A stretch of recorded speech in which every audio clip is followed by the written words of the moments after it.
ನಮಸ್ಕಾರ, ಸಂಪೂರ್ಣ ನ್ಯೂಸ್ಗೆ ಸ್ವಾಗತ. ನಾನು ಭಾಗ್ಯ. ಮಧ್ಯವರ್ತಿಗಳ ಹಾವಳಿ ಇಲ್ಲದೆ ರೈತರು ಬೆಳೆದ ನೈಸರ್ಗಿಕ ಬೆಳೆಯನ್ನು ನೇರವಾಗಿ ಬಳಕೆದಾರರಿಗೆ ತಲುಪಿಸುವ ಉದ್ದೇಶದಿಂದ ರಾಜ್ಯ ರೈತ ಸಂಘ ಆರಂಭಿಸಿರುವ ರೈತ ಸಂತೆ ಯಶಸ್ವಿಯಾಗಿ 50 ವಾರಗಳನ್ನು ಪೂರೈಸಿದೆ. ಕಳೆದ ಶನಿವಾರ ರಾಜರಾಜೇಶ್ವರಿ ನಗರದ ಜವರೇಗೌಡ ನಗರದ ಮೈದಾನದಲ್ಲಿ 50ನೇ ಸಂತೆ ನಡೆಯಿತು. ರಾಜ್ಯದ ನಾನಾ ಭಾಗಗಳಿಂದ ಬಂದಿದ್ದ ರೈತರು ಸಂತೆಯಲ್ಲಿ ಪಾಲ್ಗೊಂಡಿದ್ದರು. ರೈತರ ಸಂತೆ ಕುರಿತು ನಮ್ಮ ಪ್ರತಿನಿಧಿ ಪ್ರವೀಣ್ ರಾವ್ ನಡೆಸಿರುವ ವರದಿ ಇಲ್ಲಿದೆ.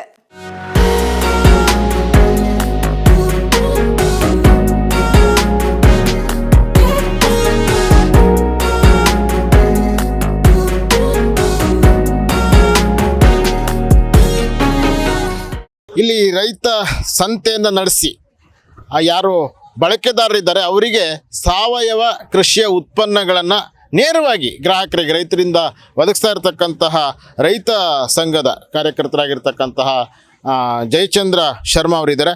ಅವರು ಏನು ಹೇಳ್ತಂತೆ ಕಾರಣ ಸರ್, ಇದು ಏನು ಈ ಕಾನ್ಸೆಪ್ಟ್ ಏನು, ಯಾವ ರೀತಿ ರೈತರಿಗೂ ಅದರಿಂದ ಅನುಕೂಲ ಆಗ್ತದೆ ಮತ್ತು ನೀವು ಇನ್ನು ಬಳಕೆದಾರರು ಅಂತೀರಿ ಅವರಿಗೆ ಅನುಕೂಲ ಆಗ್ತದೆ? ಮೊದಲನೇದಾಗಿ ಇವತ್ತು ರೈತ ಬೆಳೆದಿರುವಂಥ ಬೆಳೆಗೆ ಯಾವುದಕ್ಕೂ ಬೆಲೆ ಇಲ್ಲ. ಅವ್ನು ಆಗ್ತಿರುವಂಥ ಬಂಡವಾಳ ವಾಪಸ್ ಬರ್ತಿಲ್ಲ. ಯಾಕೆ ಬರ್ತಿಲ್ಲ ಅಂತ ನೋಡ್ತಾ ಹೋದರೆ, ಮುಂಚೆ ನಾವು ಕೃಷಿ ಮಾಡುವಾಗ ಎಲ್ಲ ರೈತನ ಹತ್ರ ಇತ್ತು. ಬೀಜ ನಮ್ಮ ಹತ್ರ ಇತ್ತು, ಗೊಬ್ಬರ ನಮ್ಮ ಹತ್ರ ಇತ್ತು, ನಾವು ಬೆಳೆಯುವಂಥ ಬೆಳೆಗೆ ಮಾರುಕಟ್ಟೆ ನಮ್ಮ ಹತ್ರ ಇತ್ತು. ಈ ಬದಲಾದ ಕಾಲಕ್ರಮೇಣದಲ್ಲಿ ಈ ಗ್ರೀನ್ ರೆವಲ್ಯೂಷನ್ ಅನ್ನೋ ಒತ್ತಡದಲ್ಲಿ, ಫುಡ್ ಸೆಕ್ಯೂರಿಟಿ ಅನ್ನೋ ಒಂದು ಅಬ್ಬರದಲ್ಲಿ ರೈತನ ಹತ್ರ ಏನೂ ಉಳ್ಕೊಳ್ಳಿಲ್ಲ. ಬೀಜ ಅವನ ಹತ್ರ ಇಲ್ಲ, ಗೊಬ್ಬರ ಅವನ ಹತ್ರ ಇಲ್ಲ, ಒಳಸುರಿಗಳು ಅವನ ಹತ್ರ ಇಲ್ಲ. ಎಲ್ಲವೂ ಹೊರಗಡೆಯಿಂದ ತರ್ತಾ ಇದ್ದೀವಿ. ಎಲ್ಲಿಂದ ತರ್ತಾ ಇದ್ದೀವಿ? ನಮ್ಮೂರು ಗೊಬ್ಬರದ ಅಂಗಡಿ ತರ್ತೀವಿ, ಅಲ್ಲಿ ಉಳಿತದೆ ದುಡ್ಡು, ಅವನ ಹತ್ರ ದುಡ್ಡು ಉಳಿತೀರಾ? ಅಲ್ಲಿಂದ ಬಿಟ್ಟು ಅವ್ನು ಯಾವುದೋ ಡೀಲರ್ ಇದ್ದಾನೆ ಜಿಲ್ಲೆಗೊಬ್ಬ, ಅವನ ಹತ್ರ ಹೋಗ್ತಿದೆ, ಅವನ ಹತ್ರ ದುಡ್ಡು ಉಳಿತೀಯಾ? ಅವನಿಗೂ ಹೊಟ್ಟೆಪಾಡಿಗೆ ಅಷ್ಟೇ ದುಡ್ಡು ಉಳಿತದೆ. ಮಿಕ್ಕಿದ ಅವನಿಂದ ಬಿಟ್ಟು ಡಿಸ್ಟ್ರಿಬ್ಯೂಟರ್ ಹತ್ರ ಹೋಗ್ತಿದೆ, ಅವನ ಹತ್ರ ದುಡ್ಡು ಅವನ ಹತ್ರ ಉಳಿತಿಲ್ಲ. ಅಂದರೆ ಎಲ್ಲಿ ಹೋಗ್ತಿದೆ ಹಣ? ನಾನು ತೊಗೊಳ್ತಿರುವಂಥ ಬೀಜ, ನಾನು ತೊಗೊಳ್ತಿರುವಂಥ ಗೊಬ್ಬರ, ನಾನು ಹಾಕ್ತಿರುವಂಥ ಒಟ್ಟಾರೆ ಒಳಸುರಿಗಳು ಎಲ್ಲವೂ ದೇಶ ಬಿಟ್ಟು ಹೋಗ್ತಿದೆ. ದೇಶ ಬಿಟ್ಟು ಹೋಗ್ತಿದೆ ಅಂದರೆ ನಾವು ಆತ್ಮನಿರ್ಭರ ಭಾರತದ ಹೆಸರಲ್ಲಿ ದೊಡ್ಡ ದೊಡ್ಡ ಮಾತುಗಳಾಡ್ತಿರುವಂಥ ನಮ್ಮ ದೇಶ ಈ ಪರಿಸ್ಥಿತಿಯಲ್ಲಿ ನನಗೆ ಬೇಕಾಗಿರುವಂಥ ಒಂದು ವಸ್ತುವು ನನ್ನ ಹತ್ರ ಉಳ್ಕೋತಿಲ್ಲ. ನನ್ನ ವಸ್ತು ಒಟ್ಟು ಆರ್ಥಿಕತೆ ದೇಶ ಬಿಟ್ಟು ಆಚೆ ಹೋಗ್ತಿದೆ ಅನ್ನೋದಾದರೆ ನನ್ನ ಆಹಾರ ಭದ್ರತೆಯಲ್ಲಿ, ನನ್ನ ಆಹಾರದಲ್ಲಿ ನಾನು ಸ್ವಾವಲಂಬನೆ ಎಲ್ಲಿ ಬಂತು? ನನಗೆ ಬೆಳೀತಾ ಇದ್ದೀವಿ, ಹೌದು, ಬೆಳೆಯೋಕೆ ಆಗ್ತಿರುವಂಥದ್ದು ಎಲ್ಲವೂ ಹೊರಗಡೆಯಿಂದ ಬರ್ತಿದೆ. ಆಯ್ತು, ಇಷ್ಟೆಲ್ಲ ಕಷ್ಟಪಟ್ವಿ, ಎಲ್ಲದೂ MRP ತೊಗೊಂಬಂದ್ವಿ, ಹಾಕಿದ್ವಿ ಭೂಮಿಗೆ. ಈ ಮಳೆ, ಬಿಸಿಲು, ಅತಿವೃಷ್ಟಿ, ಅನಾವೃಷ್ಟಿ ಎಲ್ಲದರಲ್ಲೂ ಹೊಡೆದಾಡ್ಕೊಂಡು ಬೆಳೆದು ಬಂದಂಥ ಬೆಳೆಗೆ ಬೀದಿ ನಿಂತ್ಕೊಂಡು ಹರಾಜು ಹಾಕ್ತಾರೆ. ನನ್ನ ಹರಾಜು ಅಂದ್ರೆ ಯಾವಾಗ? ಯಾವುದಕ್ಕೆ ನೇರವಾದ ಬೆಲೆ ಇಲ್ಲದೆ ಇರುತ್ತೋ ಅವಾಗ ಬೀದಿಲಿ ಹರಾಜು ಹಾಕುವಂಥದ್ದು. ಇದು ರೈತನಿಗೆ ಮಾಡ್ತಿರುವಂಥ ದೊಡ್ಡ ಅವಮಾನ. ಹರಾಜು ಪ್ರಕ್ರಿಯೆಯಲ್ಲಿ ದಳ್ಳಾಳರು, ಮಧ್ಯವರ್ತಿಗಳು ಅವರು ಅವ್ರದೇ ಆಟಗಳಲ್ಲಿ 10 ರೂಪಾಯಿಗೋ 20 ರೂಪಾಯಿಗೋ ಬೆಳೆ ಬಾಳುವಂಥ ಹಸ್ತನ 3 ರೂಪಾಯಿಗೋ 4 ರೂಪಾಯಿಗೋ ಹರಾಜು ಹಾಕಿ ಅದ್ರ ಮೇಲೆ 10% ಕಮಿಷನ್ ತೊಗೊಂಡು ಅಲ್ಲಿಗೆ ತಗೊಂಡಿರೋಂಥ ಟ್ರಾನ್ಸ್ಪೋರ್ಟೇಷನ್ ಕೊಟ್ಟು ರೈತನಿಗೆ ಏನು ಸಿಗ್ತಿದೆ? ಲಾಸ್. ಅದಕ್ಕೋಸ್ಕರ ಇವತ್ತು NCRB ರಿಪೋರ್ಟ್ ಪ್ರಕಾರ ಭಾರತ ದೇಶದಲ್ಲಿ ಪ್ರತಿ 2 ಗಂಟೆಗೆ 3 ಜನ ರೈತ ಸಾಯ್ತಿದ್ದಾನೆ. ಇದಕ್ಕೆ ಕಾರಣ ಯಾರು? ನಮ್ಮ ವ್ಯವಸ್ಥೆ. ಈ ವ್ಯವಸ್ಥೆ ರೈತ ದೇಶದ ಬೆನ್ನೆಲುಬು ಅಂತ ಹೇಳ್ತಾರೆ. ರೈತನಿಗೆ ಅಂದು ಮಾಡಬೇಕು ಅಂತ ಹೇಳ್ತಾರೆ. ಈ ಸಬ್ಸಿಡಿಗಳು ಕೊಡ್ತಿದ್ದಾರೆ. ಗೊಬ್ಬರಕ್ಕೆ ಸಬ್ಸಿಡಿ ಕೊಡ್ತಾರೆ, ರೈತನಿಗೆ ಸಿಗಲ್ಲ. ಗೊಬ್ಬರದ ಕಂಪ್ನಿಗಳಿಗೆ ಹೋಗುತ್ತೆ. ಮೆಷಿನರಿಗೆ ಸಬ್ಸಿಡಿ ಕೊಡ್ತಾರೆ, ರೈತನಿಗೆ ಸಿಗಲ್ಲ. ಮೆಷಿನರಿ ಕಂಪ್ನಿಗಳಿಗೆ ಹೋಗುತ್ತೆ. ಬೀಜಕ್ಕೆ ಸಬ್ಸಿಡಿ ಕೊಡ್ತಾರೆ, ಬೀಜದ ಕಂಪ್ನಿಗಳಿಗೆ ಹೋಗುತ್ತೆ. ರೈತನಿಗೆ ಯಾವ ಸಬ್ಸಿಡಿ ಕೊಡ್ತಿದ್ದಾರೆ? ಎಲ್ಲವೂ ಕಂಪ್ನಿಗಳಿಗೋಸ್ಕರನೇ ಮಾಡ್ತಿರುವಂಥ ವ್ಯವಸ್ಥೆ. ಈ ವ್ಯವಸ್ಥೆಯಲ್ಲಿ ನಿಮಗೆ ಮಾಡಬೇಕಾಗಿದ್ದು ಏನು ಅಂತ ಕಾಣಿಸಿದ್ದು ನಮಗೆ ನೈಸರ್ಗಿಕ ಕೃಷಿ. ಈಗಾಗಲೇ ನೈಸರ್ಗಿಕ ಕೃಷಿ ಏನು ಹೊಸದಲ್ಲ, ಎಲ್ಲರಿಗೂ ಅರ್ಥ ಆಗಿದೆ. 25 ವರ್ಷದ ಈಚೆಗೆ ನೈಸರ್ಗಿಕ ಕೃಷಿಯ ದೊಡ್ಡ ಆಂದೋಲನವೇನು ನಡೆದಿದೆ. ಸರಿಸುಮಾರು ಇಡೀ ಭಾರತದಲ್ಲಿ ಒಂದು 2-3% ಅಷ್ಟೇ ಜನ ನೈಸರ್ಗಿಕ ಕೃಷಿಗೆ ಬದಲಾಗಿದ್ದಾರೆ. ಮಧ್ಯದಲ್ಲಿ ಸ್ವಲ್ಪ ಜನ ಆಗಿದ್ದವರು ಉಳಿದಲೇ ವಾಪಸ್ ಹೋಗಿದ್ದ ಕಾರಣ ಏನಂದರೆ ಮಾರುಕಟ್ಟೆ. ನೈಸರ್ಗಿಕ ಕೃಷಿಯಲ್ಲಿ ಮಾಡಿದಾಗ ಒಂದಷ್ಟು ಉತ್ಪನ್ನಗಳ ಇಳುವರಿ ಕಮ್ಮಿ ಆಗ್ತದೆ, ಮತ್ತು ಕೆಲವೊಂದಷ್ಟು ಉತ್ಪನ್ನಗಳ ಬೆಳೆ ಏನು ನೋಡ್ತೀವಿ, ಆ ಬೆಳೆಗೆ ಬರಬೇಕಾಗಿದ್ದಂಥ ಪ್ರಮಾಣದ ಬೆಳೆ ಬರ್ತದೆ. ಅದೇ ಉತ್ಪನ್ನವನ್ನು ಮಾರುಕಟ್ಟೆಗೆ ತೊಗೊಂಡೋದಾಗ ಅವನಿಗೆ ಬೆಲೆ ಸಿಗೋದಿಲ್ಲ. ನಾ ಇಷ್ಟೆಲ್ಲ ಕಷ್ಟಪಟ್ಟು ಯಾಕಪ್ಪ ನೈಸರ್ಗಿಕ ಕೃಷಿ ಮಾಡಬೇಕು ಅಂಥೇಳಿ ವಾಪಸ್ ಹೋಗುವಂಥ ವ್ಯವಸ್ಥೆಗೆ 25 ವರ್ಷಕ್ಕೆ ಮುಂಚೆನೇ ಪ್ರೊಫೆಸರ್ ಹೇಳಿದರು, ನಮ್ಮದು ಅಂತ ಒಂದು ಸಂಸ್ಥೆ ಮಾಡಿ, ಬ್ರ್ಯಾಂಡ್ ಮಾಡಿ, ನಾವು ಕೋಆಪರೇಟಿವ್ ಸಿಸ್ಟಮಲ್ಲಿ ನಾವು ಮಾರುಕಟ್ಟೆ ಮಾಡ್ತೀವಿ, ನಾವು ಮಾರುಕಟ್ಟೆ ಮಾಡಿ ಇಡೀ ವ್ಯವಸ್ಥೆಯಲ್ಲಿ ನಾವು ನೇರವಾಗಿ ಬಳಕೆದಾರರನ್ನು ತಲುಪ್ತೀವಿ ಅಂತ ಹೇಳಿದರು. ಅವ್ರ ಕಾಲವಾದ ನಂತರ ಒಂದಷ್ಟು ರೈತ ಸಂಘದಲ್ಲಾದಂಥ ಬದಲಾವಣೆಗಳು ಈ ಒಟ್ಟು ಅವರ ಆಲೋಚನೆಯನ್ನು ಮುಂದೆ ತೊಗೊಂಡು ಹೋಗೋಕ್ಕಾಗಿರಲಿಲ್ಲ. ತದನಂತರ ಇವತ್ತು ಅವ್ರ ಮಕ್ಕಳೇ ಆದಂಥ ಪಚ್ಚೆಯವರು, ಚುಕ್ಕಿ ನಂಜನಸ್ವಾಮಿಯವರು ಇವರೆಲ್ಲ ಆ ಕನಸು ಕಟ್ಕೊಂಡಿದ್ರು.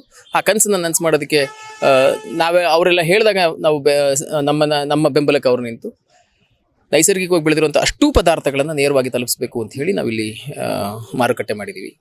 ಎಷ್ಟು ಉತ್ಪನ್ನಗಳು ಇಲ್ಲಿ ನೀವು ಪ್ರತಿ ವಾರ ಇದು ಮಾಡ್ತೀರಿ? ಸರಿ, ಸುಮಾರು 245 ಉತ್ಪನ್ನಗಳು ನಮ್ಮ ಸಂತೆಯಲ್ಲಿ ಮಾರಾಟ ವಹಿವಾಟು ಆಗ್ತದೆ.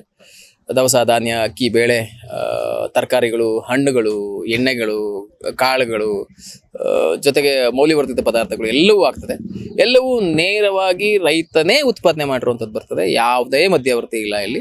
ನಮ್ಮ ಕಟ್ಟುನಿಟ್ಟಾಗಿ ಪಕ್ಕದ ರೈತನು ತಗೊಂಬಂದು ಇವ್ನು ಮಾರೋಕ್ಕೆ ಅವಕಾಶ ಕೊಡ್ತಿಲ್ಲ. ಆ ನಿಟ್ಟಾಗಿ ಅಷ್ಟು ಕಟ್ಟುನಿಟ್ಟಾಗಿ ನಾವಿಲ್ಲಿ ಸಂತೆಯಲ್ಲಿ ನಿಯಮಗಳನ್ನು ಹಾಕ್ಕೊಂಡು ಅಷ್ಟು ಪ್ರಾಮಾಣಿಕವಾಗಿ ಪದಾರ್ಥವನ್ನು ತಂದು ಮಾಡ್ತೇವೆ. ಇದು ಬೆಲೆ ಯಾವ ರೀತಿ ನಿಗದಿ ಮಾಡ್ತೀರಿ ಆ ಉತ್ಪನ್ನಗಳಿಗೆ? ಇದು ಸಾವಯವ ಇದರಿಂದ ಮಾಡುವಂಥ ನೈಸರ್ಗಿಕ ಕೃಷಿಯ ಉತ್ಪನ್ನಗಳು, ಅದಕ್ಕೆ ಬೆಲೆ ಯಾವ ರೀತಿ ಇದು ಮಾಡ್ತೀರಿ, ನಿಗದಿ ಮಾಡ್ತೀರಿ? ನಾವು 35 ವರ್ಷಗಳಿಂದ ನಮ್ಮ ಹೋರಾಟ ಇರುವಂಥದ್ದು ವೈಜ್ಞಾನಿಕ ಬೆಲೆ. ಇಲ್ಲಿ ನಾವು ವೈಜ್ಞಾನಿಕ ಬೆಲೆಯನ್ನು ಪ್ರಪಂಚದಲ್ಲಿ ಯಾರೂ ಕೊಡೋಕ್ಕಾಗಿಲ್ಲ. ಈ ಸಂತೆಯಲ್ಲಿ ನಾವು ರೈತರು ಕೊಟ್ಟಿದ್ದೀವಿ. C2+50 ಅಂತ ಏನಿತ್ತು ನಮ್ಮದು ವೈಜ್ಞಾನಿಕ ಬೆಲೆಯ ಹೋರಾಟ, ಆ ಮಾನದಂಡದ ಅಡಿಯಲ್ಲೇ ನಾವು ಇಲ್ಲಿ ಬೆಲೆ ನಿಗದಿ ಮಾಡ್ತೀವಿ. ಅಷ್ಟು ಬೆಲೆ ನಿಗದಿ ಮಾಡಿದ ಮೇಲೂ ಕೂಡ ನಾವು C2+50 ಅಂತ ನಿಗದಿ ಮಾಡಿದ ಮೇಲೂ ಕೂಡ ಮಾರುಕಟ್ಟೆ ಬೆಲೆಗಿಂತ 10-20% ಒಂದಷ್ಟು ವ್ಯತ್ಯಾಸ ಆಗ್ಬೋದು, ಅಂದರೆ ಜಾಸ್ತಿ ಆಗ್ಬೋದು. ಆದರೆ ನಿಮಗೆ ಇವತ್ತು ಆರ್ಗ್ಯಾನಿಕ್ ಫುಡ್ ಅಥವಾ ನೈಸರ್ಗಿಕ ಕೃಷಿ ಆ ಉತ್ಪನ್ನ ಅಂತ ಹೇಳಿ ಇವತ್ತೇನು ಅಂಗಡಿಗಳಲ್ಲಿ ಆಗ್ತಿದೆ, ಆ ಲೂಟಿ ಕಂಪೇರ್ ಮಾಡಿದ್ರೆ ನಾವು ಅರ್ಧದಷ್ಟು ಕಮ್ಮಿ ಇದ್ದೇವೆ.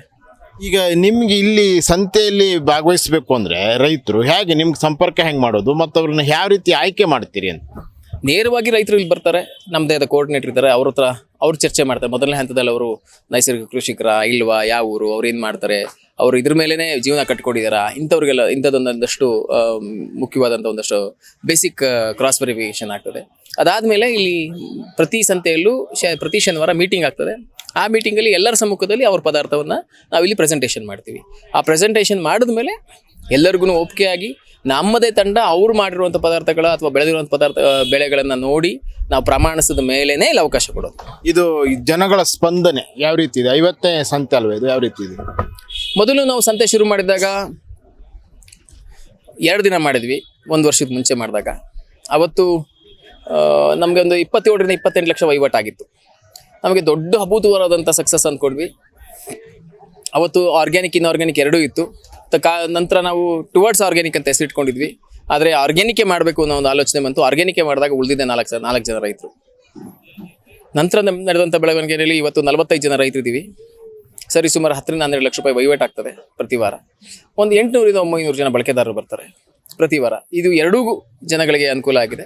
ಆಮೇಲೆ ಬೆಲೆ ಒಂದು ಕಡೆ ನೋಡ್ತಾ 10-20% ಅವ್ರು ಕನ್ಸಿಡರೇಷನ್ ಮಾಡ್ಕೊಂಡು ಬರ್ತಿರೋ ಉದ್ದೇಶ ಏನಾಗಂದ್ರೆ, ಅವ್ರು ಬಂದು ನಮ್ಗೆ ಹೇಳ್ತಿರೋದು, ನೀವು ನಿಜವಾದ ಊಟದ ರುಚಿ ತೋರಿಸ್ಬಿಟ್ರಿ, ನಮಗೆ ಬೇರೆ ಊಟ ಮಾಡೋಕ್ಕಾಗ್ತಿಲ್ಲ, ನಾವು ಬೇರೆ ಅಕ್ಕಿ ತಿನ್ನೋಕ್ಕಾಗಲ್ಲ, ಬೇರೆ ತರಕಾರಿ ತಿನ್ನೋಕ್ಕಾಗಲ್ಲ, ನೀವು ನಿಲ್ಲಿಸಬೇಡಿ. ಇದು ಬಳಕೆದಾರರ ಡಿಮ್ಯಾಂಡ್. ಯಾಕೆಂದರೆ ಅವ್ರಿಗೆ ಉತ್ಪನ್ನದ ನಿಜವಾದ ರುಚಿ, ಸ್ವಾದ ನಮ್ಮ ನಾಲಿಗೆಗೆ ಸಿಕ್ಕಿದೆ. ಆ ನಿಜವಾದ ಸ್ವಾದದಿಂದ ಇವತ್ತು ಒಂದಷ್ಟು ನಮ್ಮ ಜೊತೆ ಬಳಕೆದಾರರು ನಿಂತಿದ್ದಾರೆ. ಇದು ಎರಡೂ ಕಡೆಯಿಂದ, ಅಂದರೆ ರೈತರು ಪ್ರಾಮಾಣಿಕವಾಗಿ ಬೆಳ್ಕೊಂಬರುವಂಥದ್ದು ಒಂದು ಕಡೆಯಿಂದ, ಆದರೆ ಬಳಕೆದಾರರು ಕೂಡ ಪ್ರಾಮಾಣಿಕವಾಗಿ ಬಂದು ನಮ್ಮನ್ನು ನಂಬಿ ತೊಗೊಂಡಿರ್ತಿದ್ದಾರೆ. ಆಮೇಲೆ ಈ ಮುಖಾಂತರ ಕೇಳಿದಂದರೆ ಬಳಕೆದಾರರು ಯಾವುದೇ ಹೊತ್ತಲ್ಲಿ ಯಾವುದೇ ರೈತನ ಮೀಟ್ ಮಾಡಿ ಯಾವುದೇ ಸಂಶಯ ಇದ್ರೂ ನೇರವಾಗಿ ಬಗೆಹರಿಸ್ಕೋಬೋದು. ಅಷ್ಟು ಟ್ರಾನ್ಸ್ಪರೆಂಟಾಗಿ ನಾವಿದ್ದೀವಿ. ಅದೇ ನಮ್ಮನೇಲಿರುವಂಥ ಸರ್ಟಿಫಿಕೇಶನ್. ಇದು ಶರ್ಮಾ ಅವರ ಹೇಳಿಕೆ ಆಗಿರುವಂಥದ್ದು. ಕ್ಯಾಮ್ರಾ ಪರ್ಸನ್ ಶಿವಪ್ಪ ಜೊತೆ ಪ್ರವೀಣ್ ರಾವ್, ಸಂಪೂರ್ಣ ನ್ಯೂಸ್, ಬೆಂಗಳೂರು. ಸಂಪೂರ್ಣ ನ್ಯೂಸ್, ಇದು ನೊಂದವರ ಧ್ವನಿ.